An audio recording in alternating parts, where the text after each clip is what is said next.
Assalamualaikum warahmatullahi wabarakatuh. Alhamdulillah, bersyukur kita kepada Allah Subhanahu Wa Taala dengan limpah kurniaannya kita dapat hidup dan kita dapat meneruskan hari-hari kita seperti biasa. Mudah-mudahan kita menempuh ujian ini dengan redha. Amin ya rabbal alamin. InsyaAllah kita mulakan tajuk akhlak yang ketiga.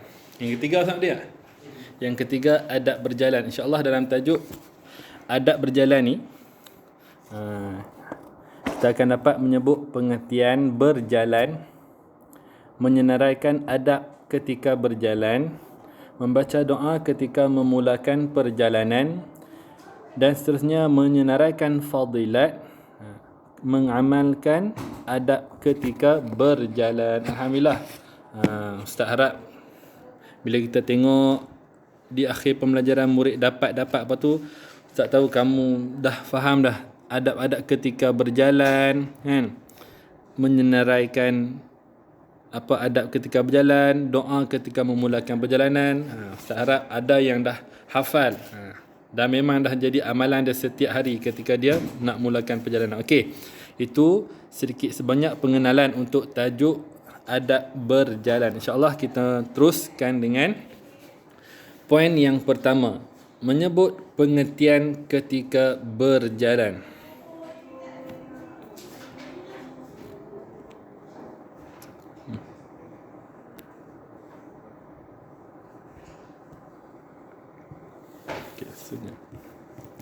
Pengertian berjalan. Baca dan fahami.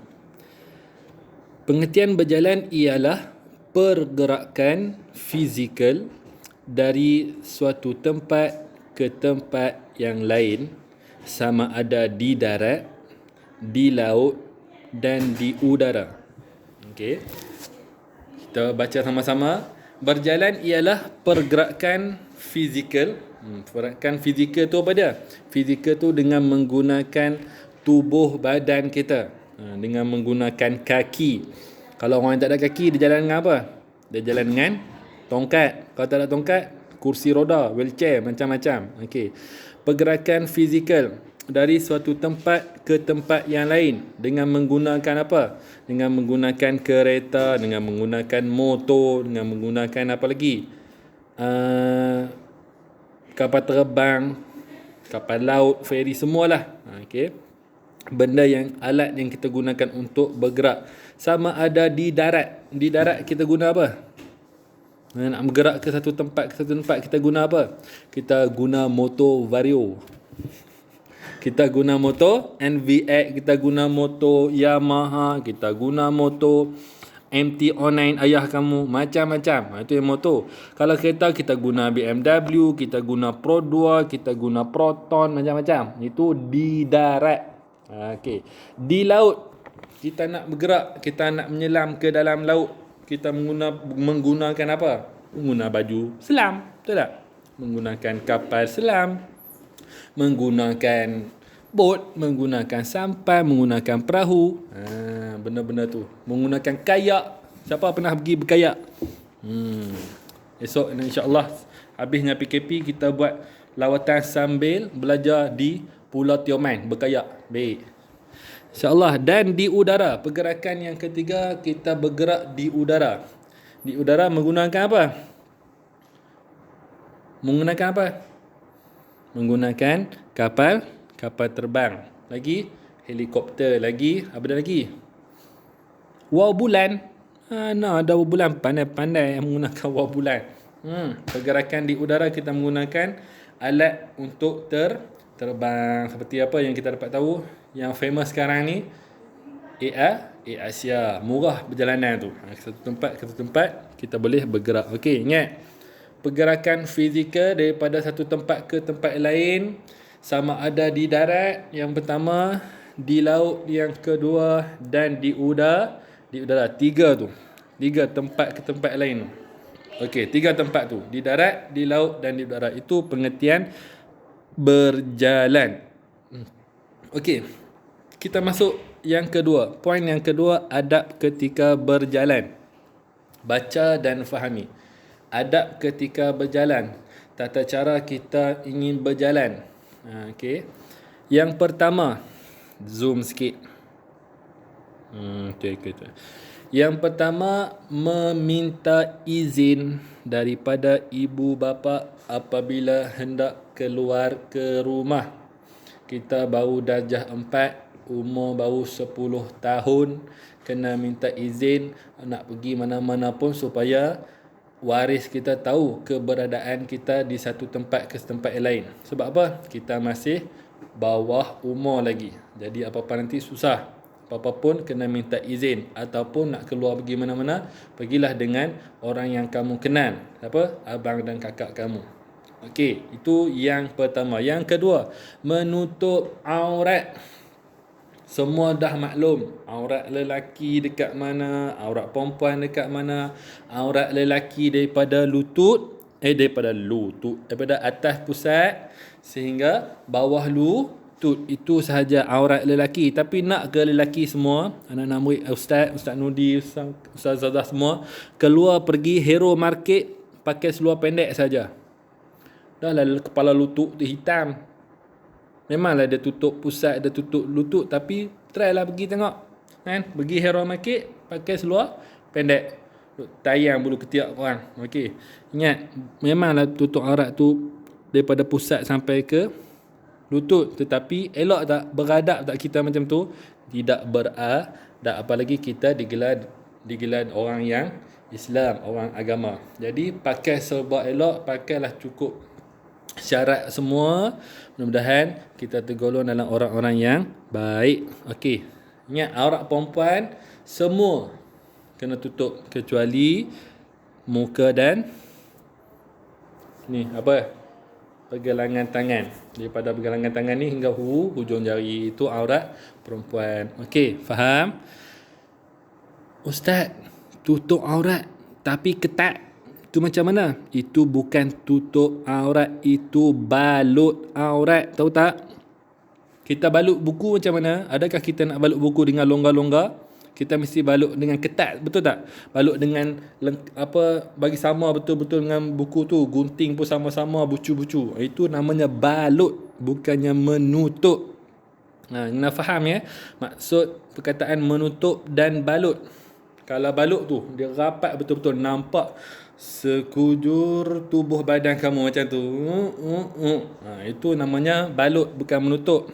Ingat pesan kat kawan-kawan, jangan balut tapi menutup aurat. Yang ketiga, memakai kasut, memakai slipper, memakai terompah, memakai semua tu, memakai kasut. Sebab apa? Kita nak keluar daripada rumah kita, daripada kediaman kita, kita mestilah memakai kasut ataupun slipper. Sebab apa? Di luar tu kotor.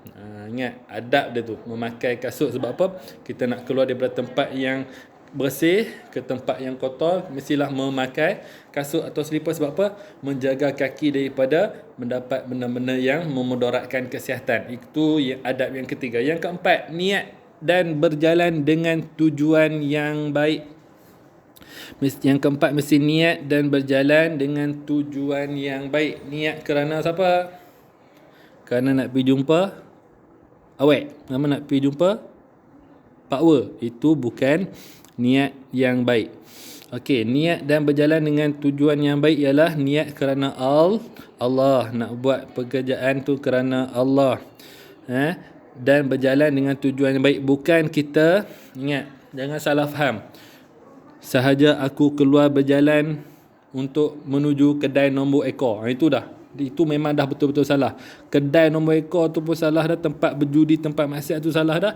Kamu niat pula kerana Allah. Siapa suruh? Bukan kerana Allah. Itu kerana nafsu dan perasaan kamu yang memanggil dan cuba untuk masuk kamu. Ingat, tujuan mesti kena baik, niat pun kena baik. Yang kelima, berdoa kepada Allah. Ya, Ustaz selalu pesan, Ustazah selalu pesan, baca Bismillahirrahmanirrahim. Kena minta berlindung daripada Allah, daripada gangguan-gangguan, daripada kecelakaan, daripada apa? Daripada benda yang tidak kita ingini untuk berlaku pada kita. Kita minta berlindung. Apa dia? Doa kepada Allah. Doa masa nak berjalan keluar, yang pertama cukup membadai dengan Bismillahirrahmanirrahim. Dan yang kedua kita baca doa. Apa dia? Subhanallazi sakhkhara lana hadza wa ma kunna lahu mukrinin wa inna ila rabbina lamunqalibun. Itu doa dia. Itu ramai salah baca betul itu boleh. Doa tu pun ramai yang salah baca tu. Tak apa. Tak apa. Nanti kita tengok dalil dia. Ustaz cari dalil dia, Ustaz akan bagi. Tak bagi dalam video ni pun, Ustaz akan bagi secara bertulis. Okey InsyaAllah kita akan tengok doa sebutan yang betul, doa nak balik, doa naik kenderaan apa semua tu. Okey, tetapi memadai dengan Bismillahirrahmanirrahim, dengan nama Allah yang Maha Pemurah lagi Maha Penyayang, mengasihani. Yang keenam, memulakan dengan langkah kanan, bukan lompat.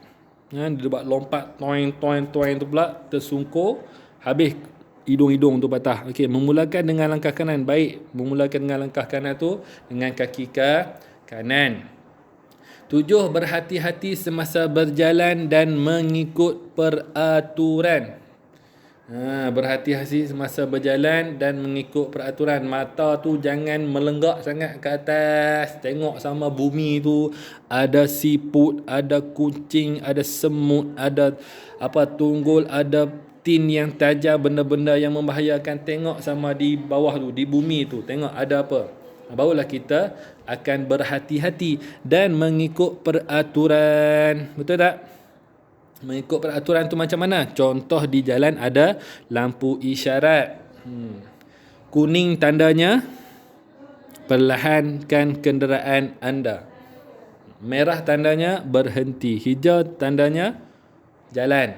Okey, mengikut peraturan yang disediakan. Ada tanda yang tak boleh masuk, ada tanda yang tak boleh U-turn, ada tanda kena berhenti, ada tanda tak boleh parking, macam-macam. Itu peraturan di jalan. Okey, yang ke-8, menjaga pandangan daripada melihat perkara maksiat. Ini pun sama. Ini tak boleh buat apa dah. Nak pandang berdosa, betul tak? Nak pandang berdosa. Kalau tak pandang berasa rugi, betul tak? Jadi macam mana? Tak payah pandang. Menjaga pandangan daripada melihat perkara maksiat. Apa dia perkara maksiat tu? Kita tengok perempuan lalu, sambil bawa kereta, tengah laju, tengok perempuan lalu, perempuan melintas sebelah kiri, paling sebelah kiri. Tengok-tengok tu, depan kita tak tahu nak jadi apa, terus melanggar orang depan. Jadi ingat, menjaga pandangan daripada melihat perkara-perkara yang maksiat. Tengok sana sini, tengok aurat orang. Benda-benda tu benda yang maksiat. Jaga. Sebab apa? Kita nak berjalan, kita bawa kereta, kita bawa motor. Itu yang banyak berlaku kemalangan dan musibah. Yang ke-9, memberi salam ketika bertemu sesama Islam. Ingat, ini poin yang pertama. Ustaz nak tegaskan. Memberi salam ketika bertemu sesama Islam. Jangan memberi salam ketika bertemu sesama Islam yang kita kenal. Yang kita kenal je kita bagi salam. Yang tak kenal kita tak bagi salam. Itu adab. Maksudnya siapa pun, kenal ke tak kenal, itu kena bagi salam. Sebab apa? Nabi kata apa? Orang zaman sekarang, orang akhir zaman, dia hanya bagi salam kat orang yang dia kenal je.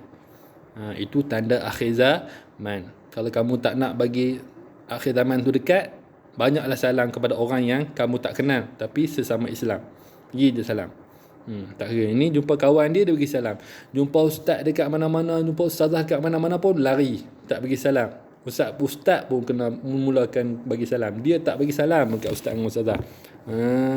Itu contoh yang tidak baik. Jumpa siapa-siapa pun, Assalamualaikum, sebut bagi betul-betul. Ni Assalamualaikum, Assalamualaikum. Dengar yang belakang tu, Waalaikum, macam tu je. Baik sebut Waalaikum. Macam mana sebutan salam? Syaddah tu kena bagi betul. Assalamualaikum. Assalamualaikum. Kum itu tak betul makhraj dia. Assalamualaikum. Macam tu. Yang ke-10, memberi laluan kepada orang yang lebih tua. Ataupun memberi laluan kepada orang yang sakit ke, lebih tua ke, orang yang kita hormat ke, okey, memberi laluan kepada orang yang lebih tua. Bagi ustazah lalu dulu, ini ustazah lalu berjalan, dia pintas berlari dikejar kawan-kawan. Itu satu benda yang tak baik, adab dan cara yang tidak baik. Okey, memberi laluan kepada orang yang lebih tua. Ayah kita nak lalu ke, bagi dia lalu dulu, kita lalu kemudian, tak apa, tak masalah. Itu contoh teladan yang baik. Okey, habis dah adab ketika berjalan. Semua ada 10. Yang pertama, meminta izin daripada ibu bapa apabila hendak keluar. Yang kedua, menutup aurat. Yang ketiga, memakai kasut. Yang keempat, niat dan berjalan dengan tujuan yang baik. Yang kelima, berdoa kepada Allah. Yang keenam, memulakan dengan langkah kanan. Yang ketujuh, berhati-hati semasa berjalan dan mengikut peraturan. Yang ke-8, menjaga pandangan daripada melihat perkara maksiat. Yang ke-9, memberi salam ketika bertemu sesama Islam. Ingat, sesama Islam, bukan kenal saja, yang tak kenal berbagi salam. Yang ke-10, memberi laluan kepada orang yang lebih tua daripada kita. Kita kena hormat. Okey, itu adab-adab ketika berjalan. Membaca doa. Ini doa yang Ustaz nak sebutkan tadi, yang kita semua hafal, tetapi ada yang salah baca dan main ikut. Sebab apa? Ikut-ikut saja, tapi dia tak tengok doa yang betul. Okey, macam mana doa dia? Tengok. Kita baca sama-sama. Ini surah Az-Zukhruf ayat 13 hingga ayat 14. Ayat 13 tu dia tak habis. Kita boleh buka Quran, tengok kepala ayat tu, permulaan ayat, permulaan perkataan ayat yang ke-13 tu. Apa dia ayat dia? Tapi ini dia hanya ambil potongan ayat saja. Tak apa, kita baca sama-sama.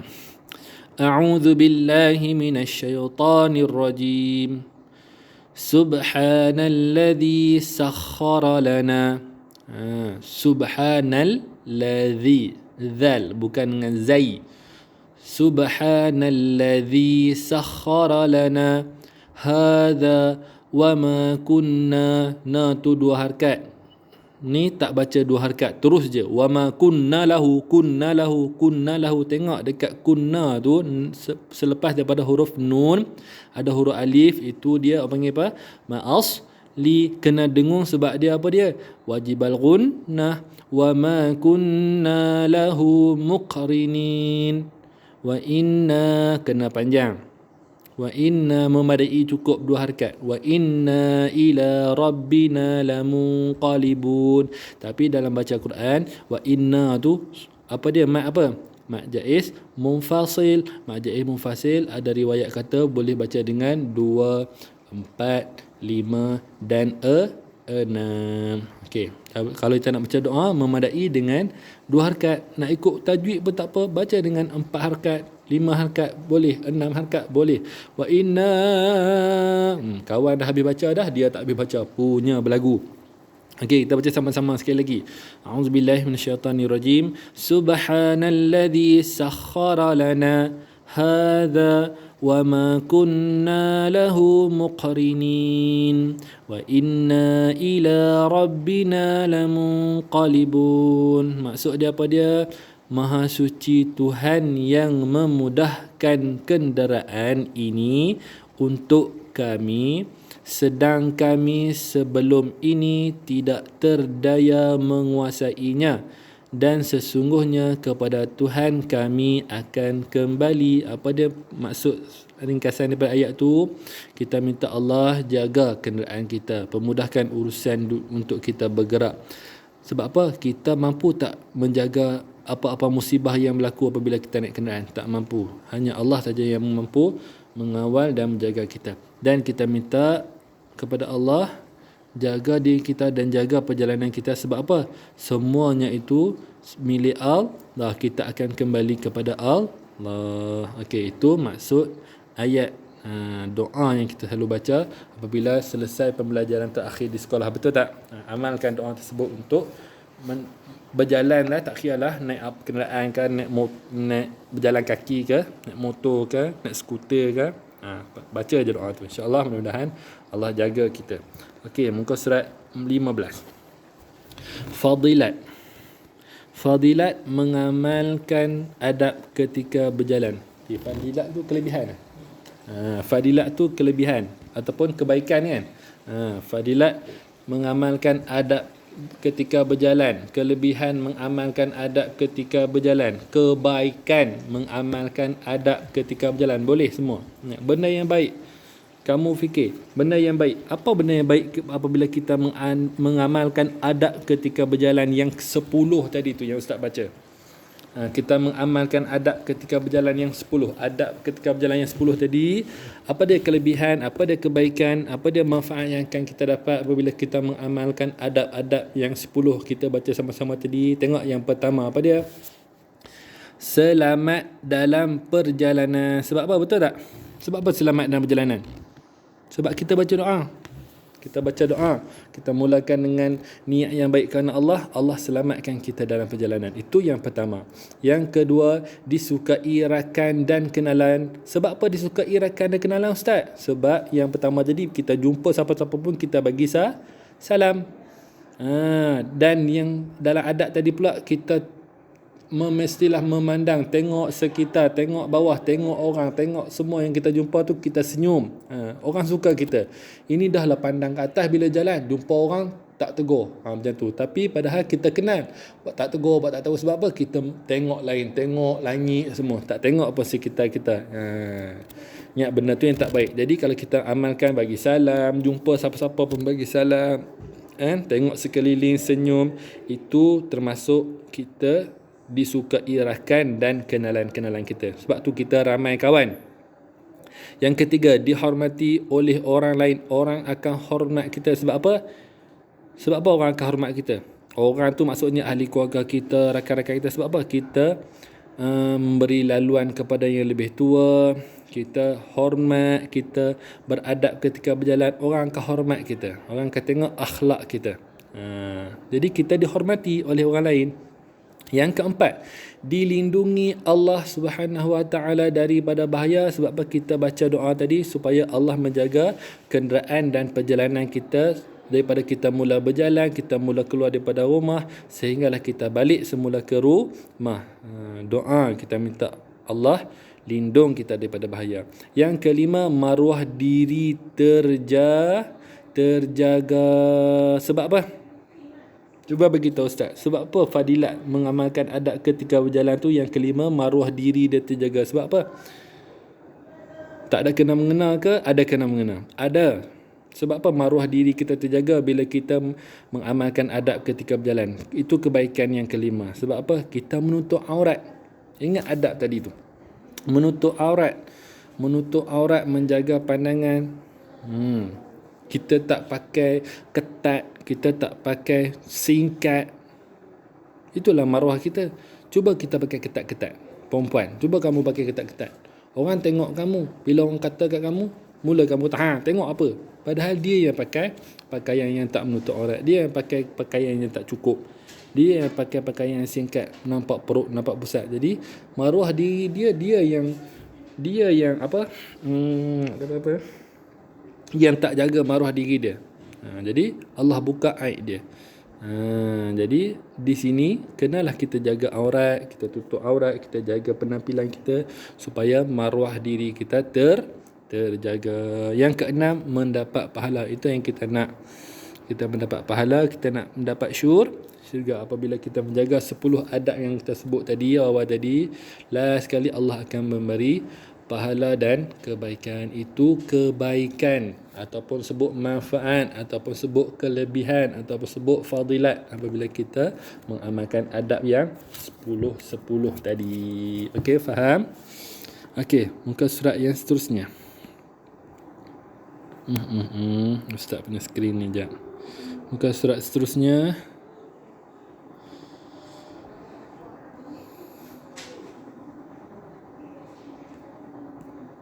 Sila bertanggungjawab.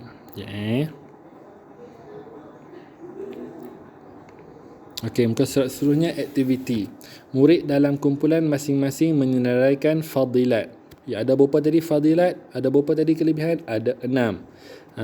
Fadilat mengamalkan adab ketika berjalan. Itu aktiviti.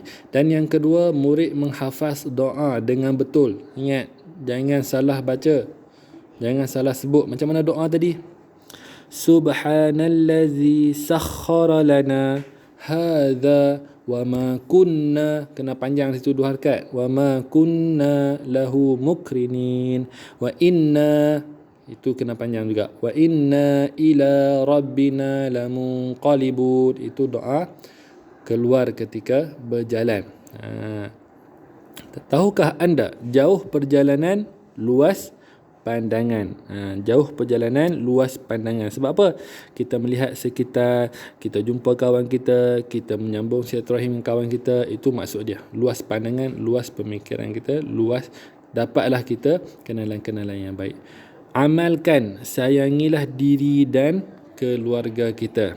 Sayangilah diri kita dulu dan keluarga. Mudah-mudahan kita mendapat kebaikan di dunia dan juga di akhirat. Okey, ingat, hafaz apa yang terdapat dalam buku ni, dalam buku e-book ni, yang Ustaz kali ni. Tak kira lah kamu nak hafal pengertian tu, pengertian kena hafal penuh. Adab ketika berjalan tu sekurang-kurangnya 5. Sekurang-kurangnya 5 kamu kena ingat. Lepas tu doa kena ingat, dan fadilat mengamalkan adab ketika berjalan, kelebihan, kebaikan, manfaat, semua tu sekurang-kurangnya kamu kena ingat semua. Senang. Kena ingat semua. Sebab apa? Kalau dah hafal semua, kalau dia minta 2, minta 3 ke, itu dah point kat kamu. Okey, insya-Allah mudah-mudahan kita jumpa lagi minggu depan dalam waktu dan hari yang sama. Waktu dan hari yang sama. Hari Selasa kita setiap minggu, Ustaz ataupun Ustaz Nudi akan share melalui Google Meet ataupun video pengajaran menggunakan e-book ni, supaya kita lebih, orang kata apa, lebih terguide oleh guru-guru kita. InsyaAllah lepas pada ni Ustaz akan share soalan tajuk yang lepas, minggu lepas. Tajuk yang kedua iaitu tanggungjawab. Ustaz akan share tajuk tanggungjawab tersebut. Jadi ulang kaji tajuk tanggungjawab, dan Ustaz akan bagi latihan sekejap lagi. Ustaz akan snap latihan, Ustaz akan beri, insyaAllah tulis dalam buku tulis, dan buat tu kalau boleh hafal terus. Hafal terus insyaAllah. Isi semakan soalan dan juga jawapan anda di dalam Google Form yang akan diberi sekejap lagi, insyaAllah, yang akan di-share oleh guru-guru kelas. Okey, jumpa lagi insyaAllah. Mudah-mudahan kita dapat keredaan Allah di dunia dan dipermudahkan urusan. Amin ya rabbal alamin. Assalamualaikum warahmatullahi wabarakatuh.